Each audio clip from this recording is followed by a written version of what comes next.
अवली की सुरम्य वादियों में अवस्थित राजस्थान के सिंहद्वार अलवर में आप सभी का हार्दिक स्वागत। अलवर जो अपने विहंगम दृश्यों, ऐतिहासिक विरासत व सरिस्का बाग परियोजना से विश्व के पर्यटन मानचित्र पर अपनी पृथक पहचान रखता है। बाबू शोभाराम राजकीय कला महाविद्यालय अलवर राज्य का एक प्रतिष्ठित शिक्षण संस्थान है, जो न केवल नियमित शिक्षा का केंद्र है, अपितु विविध विषयों से संबद्ध शोधकर्ताओं एवं अकादमिक जगत को भी सदैव अपनी ओर आकृष्ट करता रहा है।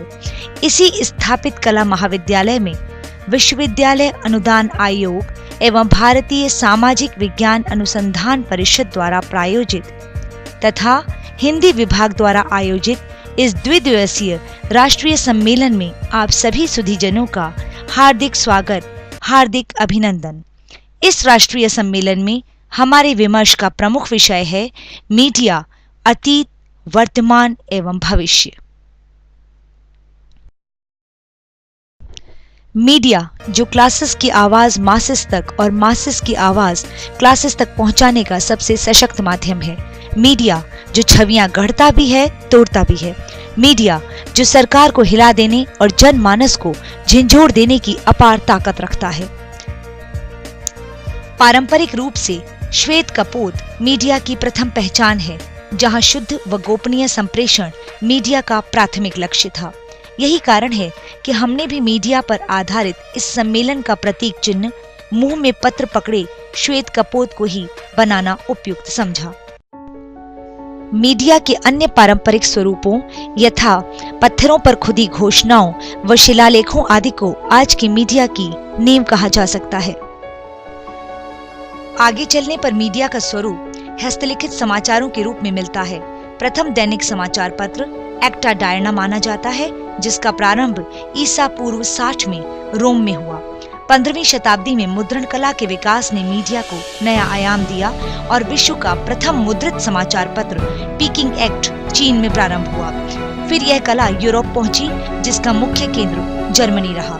कालांतर में इस कला ने संपूर्ण विश्व को अपने आगोश में ले लिया।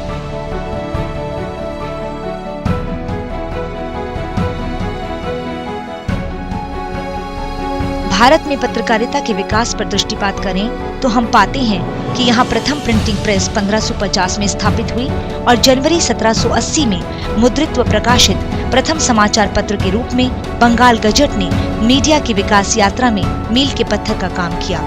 यह मीडिया के विकास यात्रा में महत्वपूर्ण पड़ाव रहा, क्योंकि यहाँ से मीडिया ने अपनी सूचनापरक कर्तव्य की सीमाओं से बाहर आकर अपना दायरा बढ़ाया और प्रत्यक्षतः स्वयं को जनहित से जोड़ा। तत्पश्चात 1780 में इंडिया गजट, 85 में मद्रास कुरियर, 89 में बॉम्बे हेराल्ड जैसे विविध समाचार पत्रों का प्रकाशन प्रारंभ हुआ, जिन्होंने विविध सांस्कृतिक पृष्ठभूमि वाले इन क्षेत्रों के आम जन को अभिव्यक्ति का मंच प्रदान किया। प्रिंट मीडिया की भाषा के रूप में हिंदी का विकास भी मीडिया की विकास यात्रा का महत्वपूर्ण आयाम है। हिंदी के पहले अखबार उदंत मार्तंड का प्रकाशन 1826 में एक अहिंदी क्षेत्र कलकत्ता से हुआ, जबकि हिंदी भाषी क्षेत्र से प्रकाशित होने वाले प्रथम हिंदी समाचार पत्र के रूप में बनारस अखबार प्रतिष्ठित है। इसके उपरांत हिंदी क्षेत्र में प्रिंट मीडिया का तीव्रगामी विकास मिलता है। हिंदी साहित्य के प्रथम युग भारतेंदु युग का प्रत्येक साहित्यकार पत्रकार भी था। भारतेंदु ने हिंदी पत्रकारिता को एक सुदृढ़ पृष्ठभूमि प्रदान की। इनका राष्ट्रवादी स्वर राधाचरण गोस्वामी, बालकृष्ण भट्ट, प्रताप नारायण मिश्र व परवर्ती बाल मुकुंद गुप्त, गणेश शंकर विद्यार्थी जैसे लेखकों और पत्रकारों की पीढ़ी से होता हुआ समस्त समाज के लिए प्रेरणा स्रोत बना।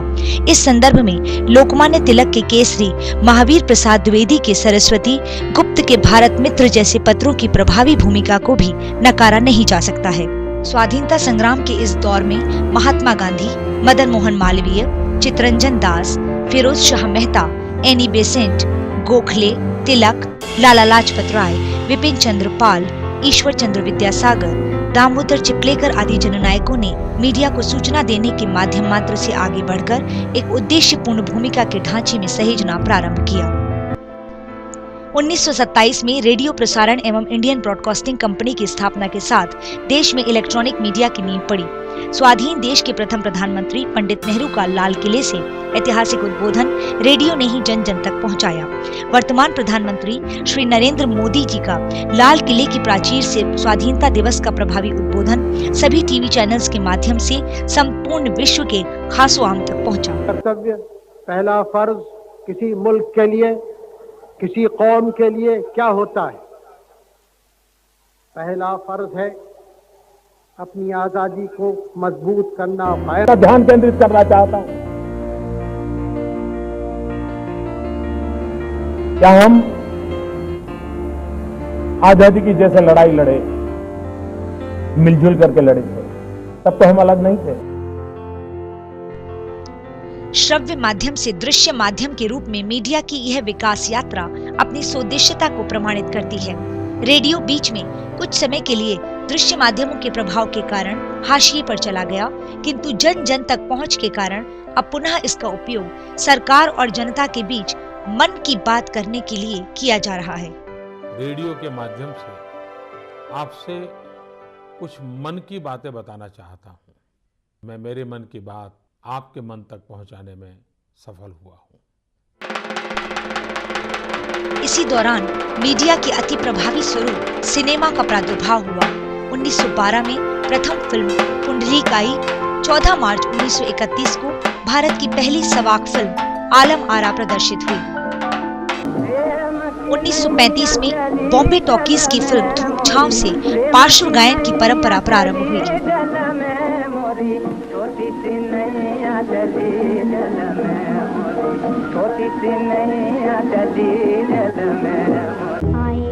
1949 में प्रदर्शित फिल्म महल प्रथम रहस्यमयी फिल्म रही।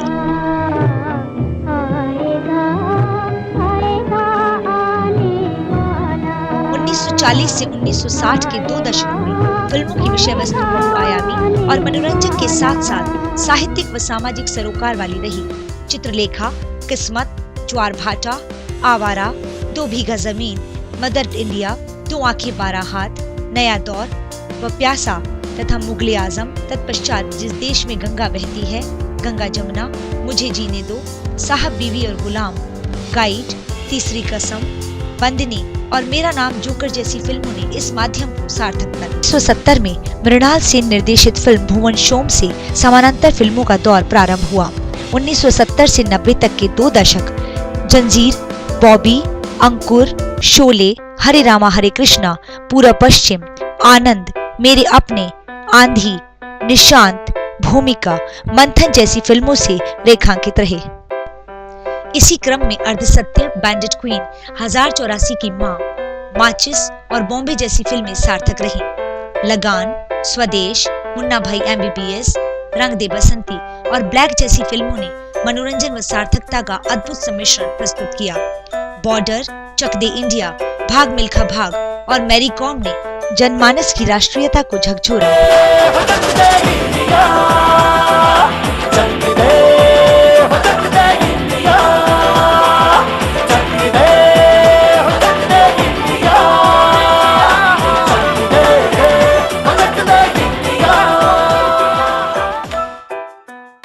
एक और सिनेमा की विकास यात्रा तो दूसरी ओर 1959 में दूरदर्शन के आरंभ व 1975 में उपग्रह दूरदर्शन परियोजना की स्थापना के साथ इलेक्ट्रॉनिक मीडिया ने भारत में परिपक्वता प्राप्त की।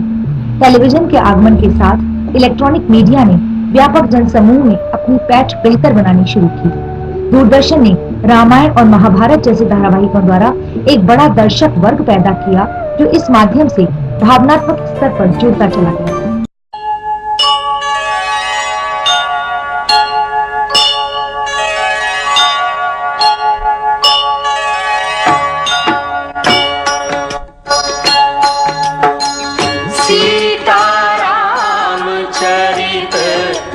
पावन मधुर सरस अति मन भावन।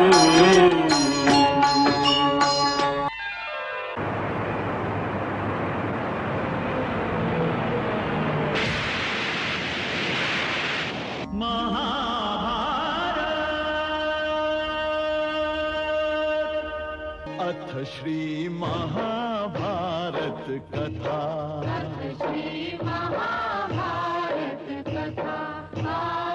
महाभारत कथा।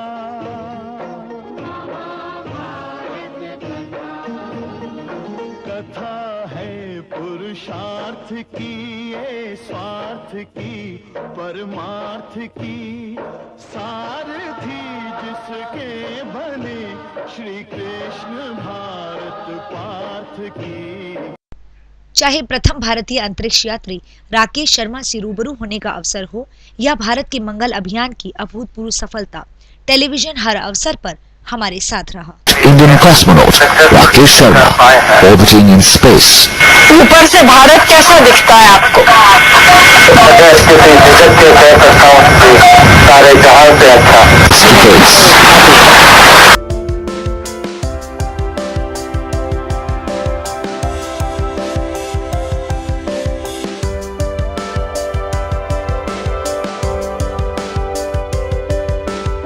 Manned spacecraft, part of the mission known as Mangalyaan, will lift off next year on a 10-month-long flight where it will just orbit, not land on Mars, sending back photos and data.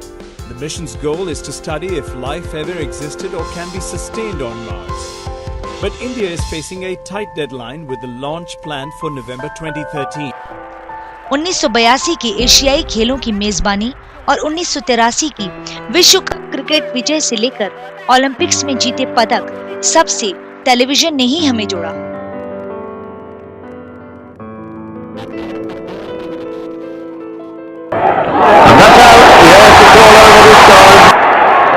Lost his nerve.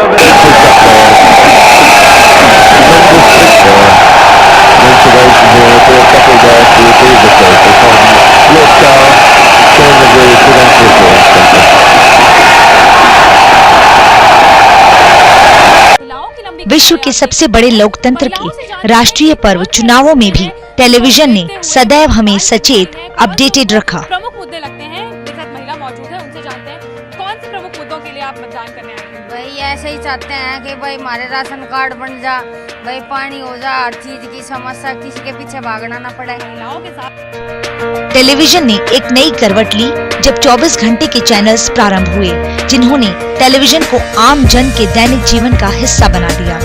21वीं सदी के आगाज तक दौर आया social media का। Emails, Facebook, Orkut, Twitter आदि ने दुनिया को एक बॉक्स में समेट दिया। दूरियां कम हो गईं और सूचनाओं व भावनाओं का संप्रेषण अति द्रुतगामी हो गया। यह तो है सिक्के का एक पहलू, पर तथाकथित पारिवारिक धारावाहिकों में चलती रंजिशें व साजिशें, टैलेंट हंट प्रोग्राम्स में खोता बचपन, रियलिटी शोज का कड़वा यथार्थ, पीत पत्रकारिता व पेड न्यूज ऐसे ही परिदृश्य हैं जो मीडिया को कहीं न कहीं अपने उत्तरदायित्व से विमुख कर नकारात्मक बना रहे हैं। किंतु यह भी निर्विवाद सत्य है कि इन कुछ एक सीमाओं के कारण मीडिया के महत्व व इसकी संभावनाओं को कतई खारिज नहीं किया जा सकता।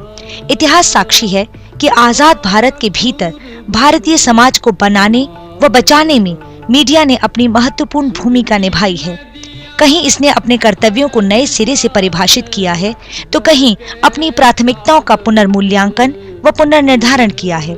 इस संपूर्ण प्रक्रिया में मीडिया का स्वरूप अपने आगाज से लेकर आज तक बदला है, बदल रहा है और आगे भी बदलने की दिशा में अग्रसर है। इसी बदलाव की आहट को सुनते हुए, इसके पीछे निहित कारणों को खोजते हुए, इन बदलावों के चलते मीडिया के भविष्य की संभावनाओं को आंकने का महती कार्य अगले 2 दिन में करेंगे हम लोग।